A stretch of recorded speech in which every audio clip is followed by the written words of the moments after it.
I'm Mandy. Welcome to Souped Up Recipes. Today, we're making Lao Gan chili crisp from scratch. I know some of you may think I can just get this from almost any Asian market. What is the point of making it at home? Well, the Asian markets outside of China usually carry the most basic version of a chili crisp. This company actually has dozens of different products, and there's one called 豆豉牛肉酱, which is what I think the best product from this brand. You can think of it like the Lao Gan Plus. Why? It contains beef, a game changer that makes your Lao Gan taste 10 times better. If you already love chili crisp, think of adding beef jerky bites. You know what I mean. All right, let's start by preparing the beef. This is a small piece of beef chuck. I'm going to dice it. Feel free to use store-bought ground beef. The reason I am dicing it by hand is that the supermarket that I went to today, their ground beef did not look fresh at all, so I just have to put in the extra work. Also, I have tried this recipe with ground pork and chicken. They came out just as delicious. So, feel free to switch the meat if you want. Season the beef with salt, soy sauce, and Chinese cooking wine. Mix until well combined. Please do not stir in one direction because we want the beef bites to be nice and loose. Add 2 cups of oil to a pot.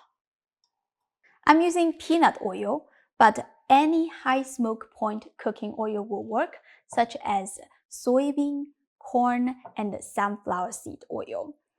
The secret to an extra fragrant Lao Gan is to season the oil with lots of aromatics. I've got here 2 star anise, 1 stick of cinnamon, and 1.5 tablespoons of Sichuan peppercorn.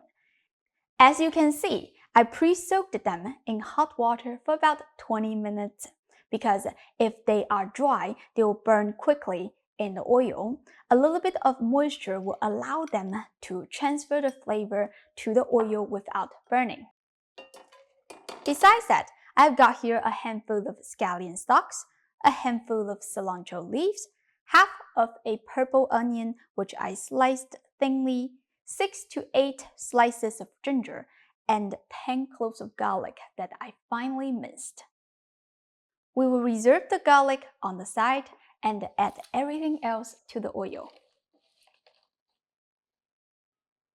Turn the heat to medium and stir constantly. This will take 20 minutes. Once the aromatics are golden on the edge, use a strainer to sieve out everything. We don't need them for this recipe anymore, but you can toss them into homemade stock and they will add so much fragrance to the soup. I recently discovered a new ingredient, 紫草. I think the English name is called little spearmint root. It has no flavor, so it is optional, but it will dye the oil into a beautiful purple-red color. Put it in a sieve, then into the hot oil over medium heat for 20 to 30 seconds. I love that color. Again, this is optional, you don't have to use it. Now, we're gonna add the ground beef. Use your spatula to stir and break the meat because we don't want big chunks of meat patties. We want it to be nice and loose so it can distribute evenly everywhere.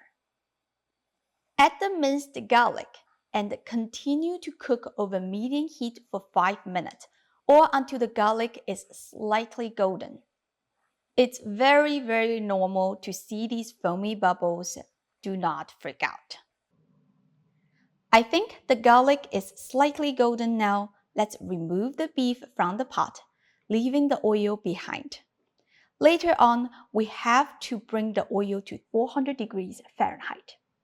That's why we're removing the beef, because the beef contains a lot of moisture. If you don't do that, the oil's temperature will not rise. Set the beef and the garlic aside. That looks delicious. Turn the heat to high and start bringing up the temperature to 400 degrees Fahrenheit. This is important because we need the heat to activate the fragrance of the sesame, chili flake, and fermented black beans. These are raw sesame seeds. If yours are toasted, please add them at the very end. Turn off the heat immediately after you add the chili flakes so you don't burn anything. Make sure the chili flake fits your spice tolerance. You should use a bigger pot to prevent overflowing. I normally use a wok, but today I wanted to show you the color of the little spearmint root, so I changed it to stainless steel. Oh well, the heat is off now, so it won't be that bad. Last, add 1 cup of fermented black beans, also known as 豆豉, which has a strong, salty, and savory flavor. This is the secret that makes Lao Gan Ma so addictive. You can purchase it online or buy it from almost any Asian market. I also have a demo of how to ferment black beans from scratch. You can check the video right here. Introduce the beef and the garlic back into the pot and keep stirring until all the bubbling activity is calmed. Now we're going to do the final flavor adjustment. I like to add some sugar, which will not make the sauce sweet, but it does help to balance all the spices. Every brand of fermented black beans has different sodium level, so you want to season it by taste. However, if you do taste, be aware, it's very, very hot. Mine always needs about 2 tablespoons of soy sauce. If you are a fan of Uncle Roger, go ahead and add 2 teaspoons of MSG. And that's it, we're done. Store this in a sealed jar. It can stay good at room temperature for 3 months or in the fridge for 6 months. You can eat it immediately, but if you let it sit for a week, it will taste even better. My high school was a boarding school, and Lao Gan Ma is my must-bring item every time I pack for school because the canteen food sucks so bad. And this saves my life. Seriously, just give me a few spoonfuls of Lao Gan Ma and I can eat a few bowls of rice straight without anything.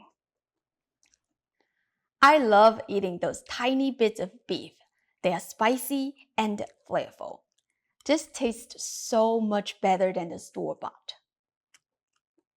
Besides eating it with white rice, I like to put Lao Gan Ma on noodles, wonton soup. Try to stuff it in between mantou, which is a type of plain steamed bun. If you don't have steamed buns, use a couple slices of white toast. Trust me, it is to die for. I hope you give this a try soon. As always, the printable recipe link is in the description. Go check it out. Don't forget to like and subscribe to my channel for more delicious and authentic Chinese food. Thank you for watching, and I'll see you next time. Bye!